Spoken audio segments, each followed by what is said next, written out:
Hello, my name is April Adiola, and this is case study 1 of SPC for SPCE 638. So for client profile, Maddie is a 5-year-old girl. She's a kindergarten student who's been diagnosed with autism and a speech impairment. This is her first year in school. She currently participates in an ALE classroom setting where she receives more than 60% of her instruction and services through the special education program. Maddie goes to specials, which are activities such as PE, music, art, computer lab with her general education peers for 50 minutes daily. And she also goes with a special education paraprofessional. Maddie communicates primarily using one-word phrases. For example, if she needs to use the restroom, she would say restroom, or if she would like some water, she would say water. She also uses PECs. She points to and she will walk to items that she needs or that she desires. The behavior of concern for Maddie is self-injurious behavior. Self-injurious behavior for Maddie is defined as any instance in which she engages in any of the following. The first one is making forceful physical contact with any part of her body with an open hand or closed fist. The second one is engaging all of these body parts or either her arms, forearms, and fist in forceful physical contact with walls, floors, and furniture. The third one is forcefully falling, allowing her whole body to make physical contact with the floor. Examples of this are slapping herself on the forearm, throwing herself on the floor, or punching the walls. And then non-examples of this are giving a high five, giving a fist bump, or falling down because her shoelace is untied. Our goal for Maddie is to decrease her self-injurious behavior and increase her work time in the classroom. Okay. Maintaining contingencies for positive reinforcement.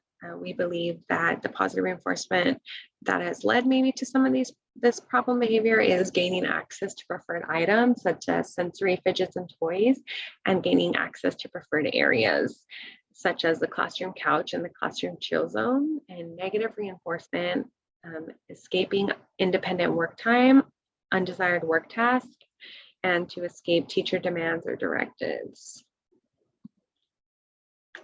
The assessment used for Maddie was an FBA and also a teacher interview. The results of the FBA and teacher interview were that the function of Maddie's behavior, the self-injurious behavior, has been identified as escape with a secondary function to access to tangibles. So when given an undesired teacher directive to work at her desk or an undesired transition, such as going from a whole group activity to working at her desk, she'll engage in this self-injurious behavior. By engaging in self-injurious behavior, Maddie has been reinforced by being given access to the sensory items in the chill zone and the sofa area. She's more likely to engage in this behavior if the work at her desk is challenging.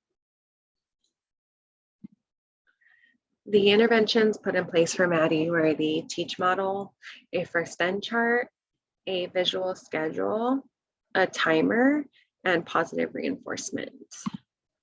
The first intervention is a component of the teach model. The teach model is a model designed for children with autism to help them to be more successful. The component used from the teach model is the physical structure and organization of the classroom. So Maddie had a structured work area.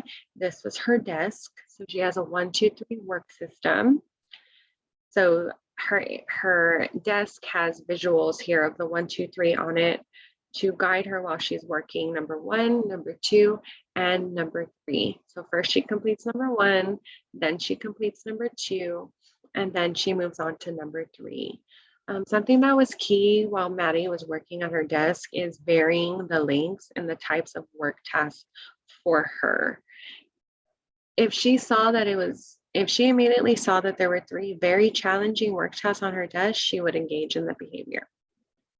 So we had to vary the type of work that we gave her. For example, giving her 1 easy task, maybe 1 medium task, and maybe 1 challenging task. And then as time passed, we were maybe able to incorporate 2 medium tasks and then 1 hard task.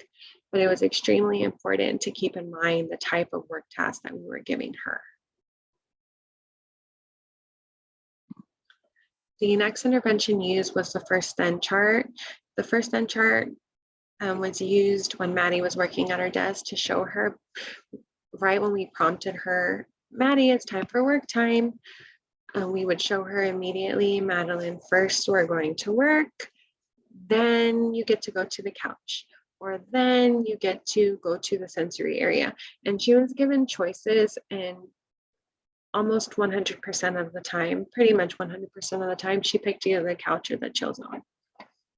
So this was also used while she was working at her desk. If she was having a hard time, or it looked like she was already going to start with the self-injurious behavior, she was shown, Maddie, first we work, then we get the sofa. Maddie, first we do number 1, number 2, number 3, then we get the sofa.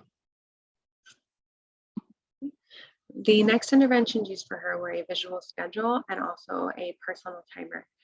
Her visual schedule was used if we were working like at a group, in a group setting, a whole group instruction lesson, and then it was time for her to go to independent work time. That was used to show her what was happening next in the classroom. So that did help to prepare her for independent work time.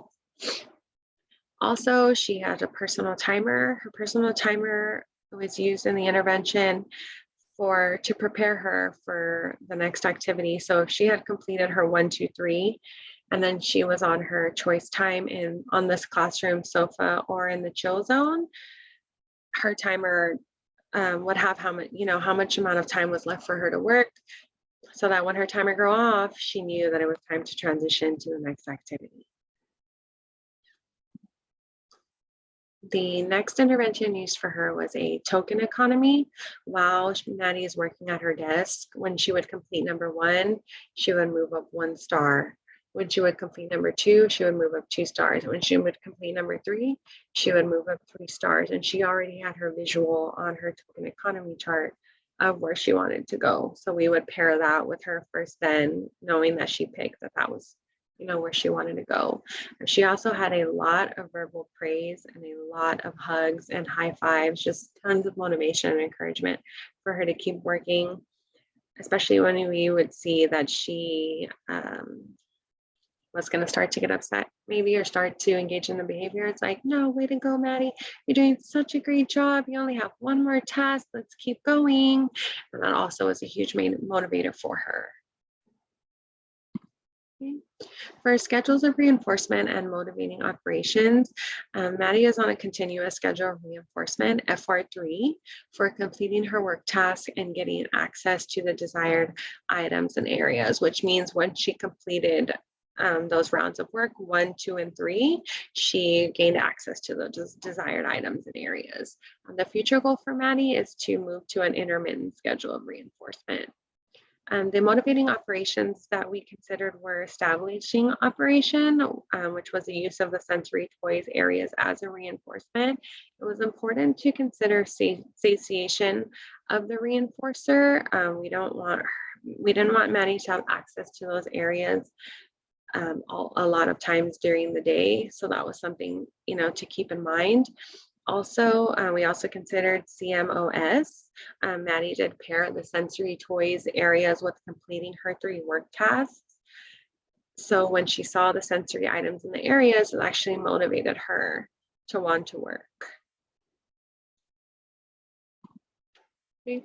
For generalization and maintenance, in order for her to generalize this, we did implement it across multiple teachers, paraprofessionals, and therapists, pretty much everybody who was working with her. Also, the setting, the interventions were implemented in a variety of settings, multiple classrooms. She did go back and forth between another special education classroom because 2 teachers collaborated. So she had the interventions set up in both classrooms for her. Also, times of the day when the interventions were used were varied. So for example, if on her schedule, work time was from 8 to 8:30, we also implemented maybe an additional work time from 10 to 10:30, just to get those throughout different parts of the day, not only during that scheduled time. There are also weekly check-ins with all cooperating staff members, and data is going to be continued to be collected for 9 weeks. The modifications and outcomes, we didn't have to make any modifications. The outcomes, After 1 week, there was a significant decrease in the self-injurious behavior. The token economy was completely eliminated. She didn't need it. We also decreased the use of the first den chart, and we increased her work time and the number of tasks completed. It seemed as after 1 week, she knew it was time to work and she would just complete 1, 2, 3 so that she could get to those areas, but also she did not engage in the self-injurious behavior. Thank you for listening to my presentation.